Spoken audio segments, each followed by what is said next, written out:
Pauwi na ako.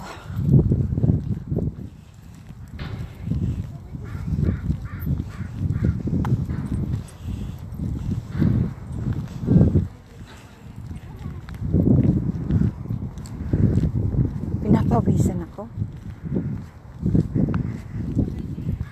Okay.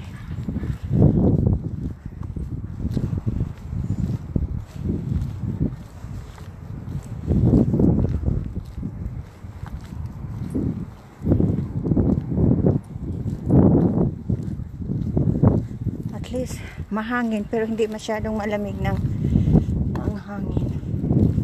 Sana matapos ng para balik na sa naman ang lahat. Grabe.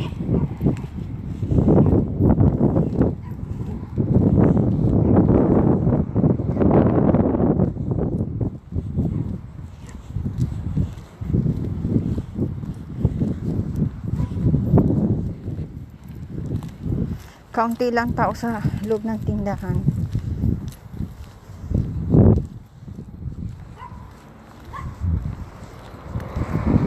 Hindi na ako madaan sa park. Uwi na ako. At least nakalakad-lakad ako.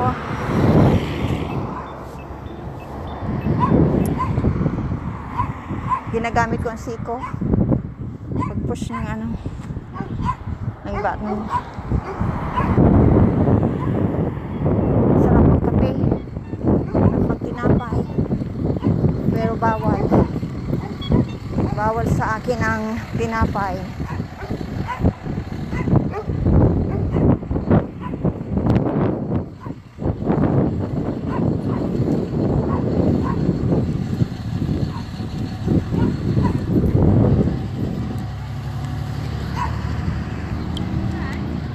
Pauwi na ako. Yan. Wow, motor oh. Mapipili ako ng motor pag uwi ko sa Pilipinas. Pero 3 ang kulong.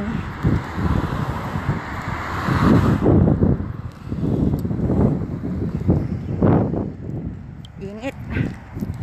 Na ano ang utak ko. Ang mga tao dito kusa nang na-distansya sa iyo. Tulad mo yung lalaking iyon na salubong ko sana, nag-iwas siya.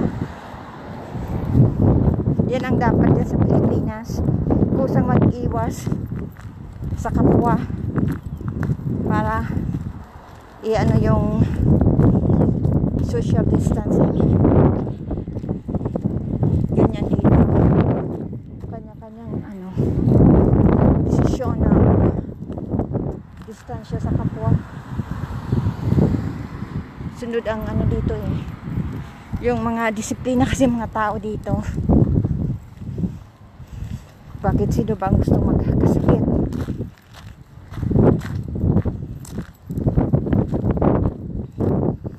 Okay, nag-running shoes lang ako oh.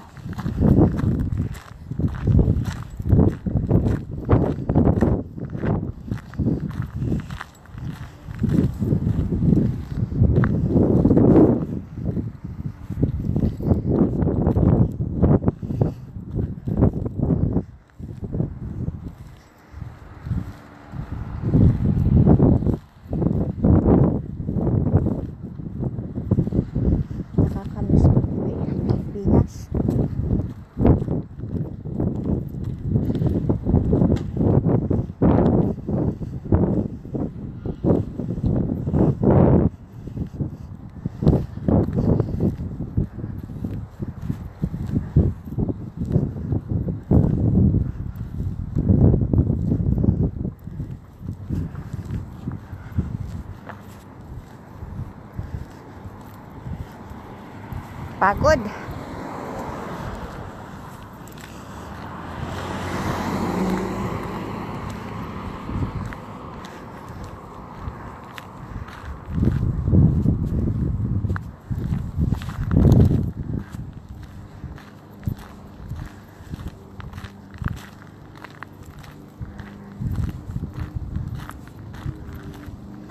Sort out ko pala yung garbage.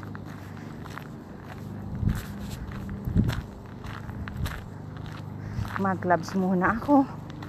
At ano ko yung garbage. Pahinga muna. At mainom ng kape.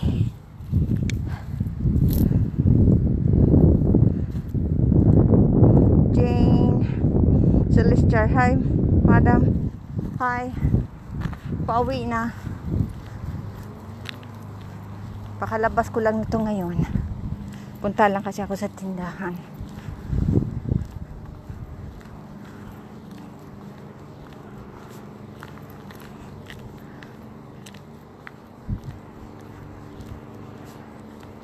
Walang mga katao-tao dito. Oh. See? Kahit sa tindahan, kaunti lang tao at allowed lang 12 lang ang allowed na pumasok. Yung kapitbahay namin, no, wala na yung bahay. Giniba na.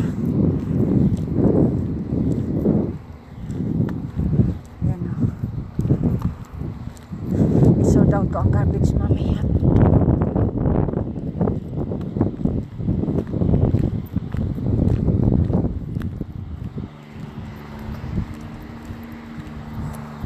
See?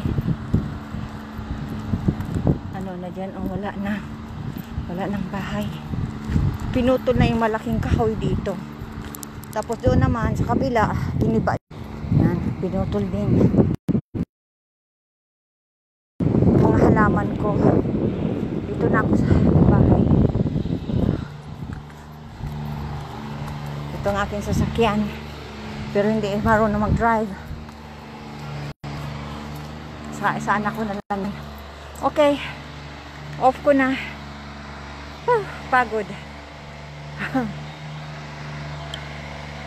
Pagod. Oh my goodness. Pinapawisan na ako. Sort out ko yung garbage mamaya at ano, para malinis dyan sa likod.